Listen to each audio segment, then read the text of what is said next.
sa inyo, ang saan pagsabot sa inyo? Pagsabot sa inyo.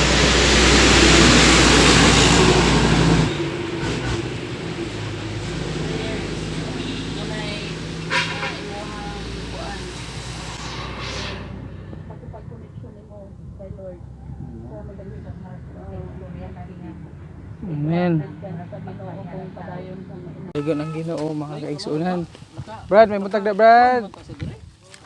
Nakalusot naman sa isang kurbada. Kami karon mga igsuon. Ni bisita ta sa mga kaigsuunan nato. Ano ang mga sundalo. Kita sa naong sa mga sundalo be. Sundalo ni Lord ba? Salamat mga igsuon. Ninot kay ako na to din eh. Panlantaw tas ito panlantaw.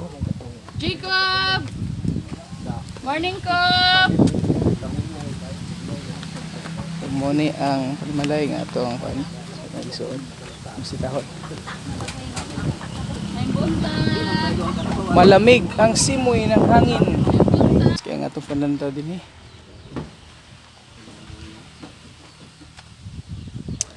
Salamat kasi Ginoo sa iyang pagkamaayo. Every Saturday ta mo bisita diri sa ilaha.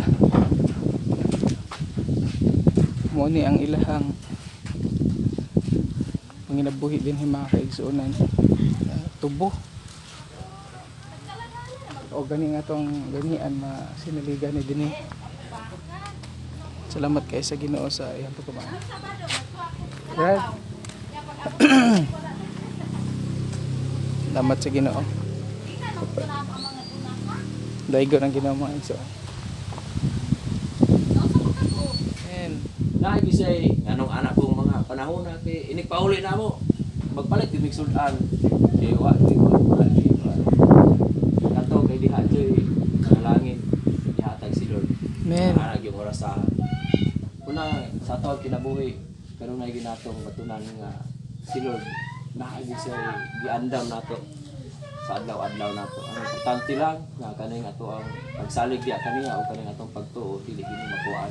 Amen. Kung yun ani, magsugod kung nagtuo ta, magsugod tas pagtuo o magpadayon po ta sa atong pagtuo. Atong kinabuhi.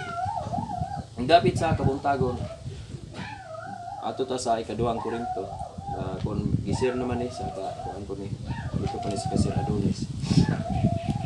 Ikaduhang Korinto 3, 1, 3, apot sa 11 ni siya. Para mabasahon dito sa 11. Apot sa 11. Mga igsoon, ibuot namo nga masayra ninyo ang among mga Kristiyana dito sa lalawigan sa Asia. Si Apostol Pablo nining gayuna, isod kayo ang sitwasyon. Kay kuan man ni sila nagsakay ni sila barko. Nakasuga pa sila dili maayo nga pangitabo unos. O bisan sa iyahang pagka binilanggo atong mga kuana na iga gwardiya niya kanunay gisaga dasig sa iyang mga kaubanan. Amen. Diyon dire hilabihan kapait o kabug-at ang giantos namo nga tungod niini nawad-an kami paglaom nga mabuhi pa. 9. Daw gipahamtangan kami sa silot sa kamatayon apan mahitabo kini nahitabo kini aron dili kami magsalig sa among kaugalingon kundi sa Dios nga nagbanhaw sa mga patay. Amen. Si Apostol Pablo ato mga higayon na wa di sila ang gisaligan nga kumbaga ba nga na ilagi niya ang Ginoo kung unsa gyud pagkagamahalan ang Ginoo. Amen. Nasa ato ang kinabuhi. Ato yung ingon ko si Lord kung unsa siya pagkagamahalan. Daigo ng Ginoo mga kaigsuonan. Hinay-hinay na pud mi karon. Maglugsong. Bye-bye, sister. Salamat. Bye-bye, Cob! Salamat sa mga Lord, mga anak. Nanay maog yung share food mga kaigsuonan. Makita nga to daghan kayong mga sanga nga patay na. No? Patay na pero konektado pa siya sa punuan mga igsuon. Moy usab atong kahadlukan nga magangkon ta nga nangalagat sa Ginoo pero wala ta nailhan sa Ginoo. Patay na dayon atong pagtuo. para mahimong magpabilin kining connected, mahimo kining musalingsing igsoon. Kinahanglan makanunayon nato ang pagpaubos, kinahanglan sa tanan natong pagabuhaton kaliwala sa itong mga pagkulang. Di na to kalimtaan nga wa tayo mahimo kung wala ang tabang sa Ginoo. So dito na pud mi karon tong nagitudlo na ko mga kaigsuonan, pikas na pud nga bungtod pero dili kay sa dugay na to adtuon tungod kay magmotor man ta. Ito ko sa mga kaigsuonan na to. Dapat kayo sa mga kaigsuon, diya mga kaigsuonan. So padayon ta sa atong pagdinasigay, taliwala sa bisan unsang pagsulay. Nang Ginoo mga kaigsuonan, so padayon ta karon ko sa atong mga igsuon. So lahi na pud ni nga dapit atong bisitahon.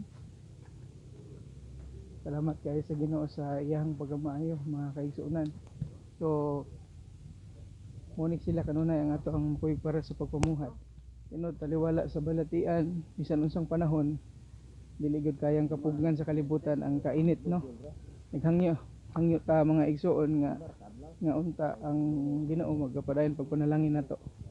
Muna sila ang ato ang mga kuyog so, sa mga buluhaton nato na ako'y mga biyahe.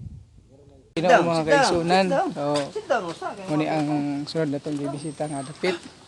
So salamat sa Ginoo sa iyang pagkamaayo. Nahinay na pud mi karon. Sa mi sister, salamat kayo. Bye. God bless. Zen. Mamay. Mayong udto sa tanan, udto na karon mga igsuon. So dalaygon ang Ginoo sa iyang pagkamaayo. Napatay sunod nga bisitahon nato. Kuyog mo na mo mga kaigsuonan samtang magapamuhat ta. So kalipay nato sa kanunay ang pamuhat diha sa Ginoo. Dalaygon ang Dios sa tanang panahon.